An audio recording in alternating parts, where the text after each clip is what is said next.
So what's the biggest financial mistake you see them make early on in their careers? Buying dumb crap to be cool, like a car they shouldn't buy, jewelry they shouldn't buy, just cliche stuff. Now, look, I think everyone needs a level of outlet and enjoyment, especially plenty of athletes grow up with very little, and they want that first shiny thing, and I have empathy for that. But I think for some kids, they get too crazy on that. And then the reverse. This might surprise you, but I think too many kids make investments in companies, because macro, it sounds right, but a lot of times 95% of those companies are going to zero. And outside of let's use the NFL, outside of a first round pick, you start getting the second, third, fourth round picks, the money is not like insane. I don't think the common person, obviously by the average income level, it's insane. But when you start realizing what a third or fourth round pick in the NFL draft makes, how much they have to pay in taxes and fees, and very quickly, it's not like they're rolling in millions. And the NFL is a tough sport. The average stay in the league is quite short. And so, when you don't have anything and then you get that first check and it's hundreds of thousands of dollars, the idea of putting $25,000 into your buddy's startup doesn't seem scary, but the reality is it's very high risk, and you really have to get to that second contract. So it's the combination of the extremes. One is obvious to anybody watching: the jewelry, the cars, you didn't need a $10,000 vacation. But the other one that I think the players are getting smarter. And I think a lot of them have to get more thoughtful about the investment in the business, that 99% of those businesses are going to zero on. So what is the smartest thing you think they could do?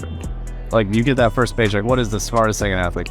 I think the smartest thing an athlete, and very honestly, all of us that are behind the cameras right now, and you and I, is live within your rules.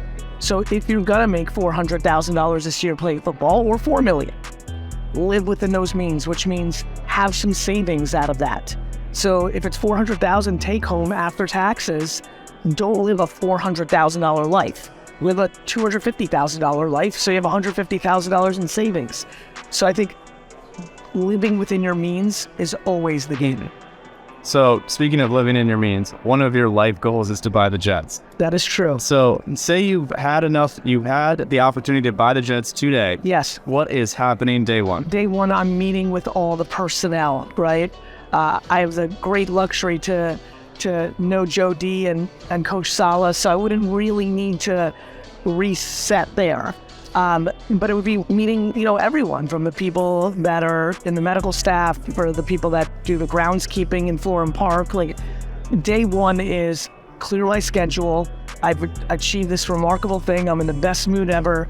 And for the next 3 weeks, I want to spend 15 minutes to an hour with every single person that's employed by this organization, and listen, create context, start building relationships, and then empowering, from the standpoint of the viewers, from a sports standpoint, I'm going to empower Joe and Coach Saleh to do what they do, because I already have enough confidence in who they are. When I achieve this goal in the future, if those two gentlemen are not in place, because it could be 30 years from now, that would be the first thing. Analyzing your GM and coach, I think, is imperative. That's all I do. I want everyone to hear this very slow, because this will help with NFTs, this will help with streetwear, this will help with everything. You saw and I saw, wait a minute, I bought a pack for 35 cents, because remember, this is OG land, right? And oh my God, it all adds up to like 59 cents. What you didn't know and I didn't know then was nobody really wanted the 10-cent cards. So there was no demand against that perceived value. Number two, what you also knew was Mike Greenwell was hot his rookie year, and it went up to $2. But the next year he slumped, and the year after that he wasn't that good. And Greenwell was a little bit better than that, but I'm just play with me here. His rookie year, it was worth $2. But 12 months later, wait a minute, I thought cards were supposed to go up. Why is this 80 cents now? Oh, wait a minute, that's demand. People don't think he's gonna be as good as Wade Boggs or Ted Williams.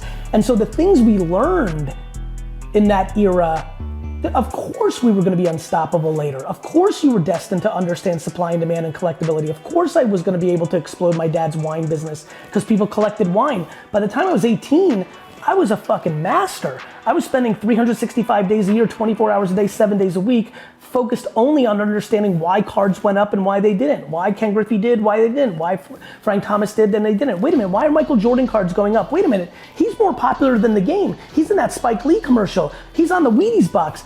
Oh, that's why. People just like him. That's called demand. Like, you start learning.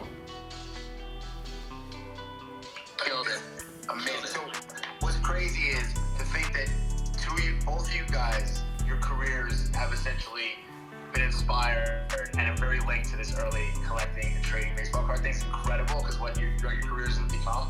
I think a piece of content we have to shoot 100% would be Gary picking vintage clothes with Sean. 100%, I'm in, bro. Listen, the vintage clothes thing, you guys don't even know.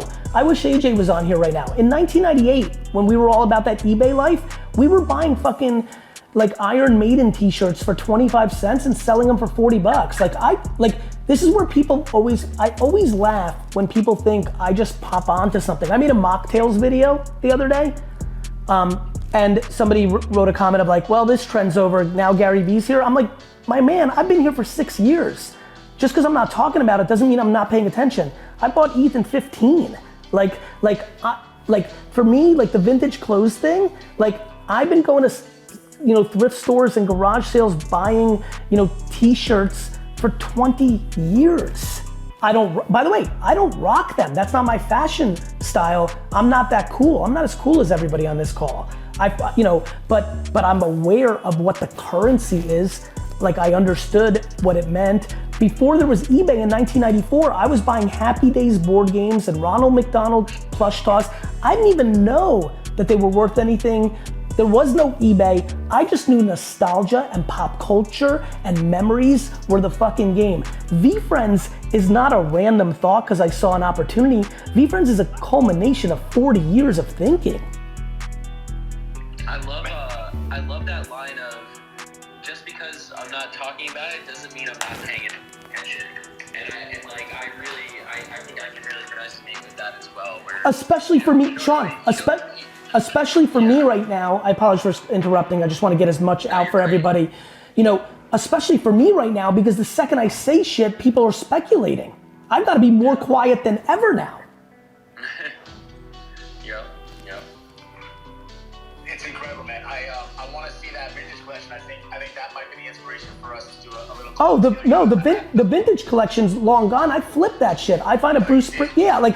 Like that was how AJ made money back then, right?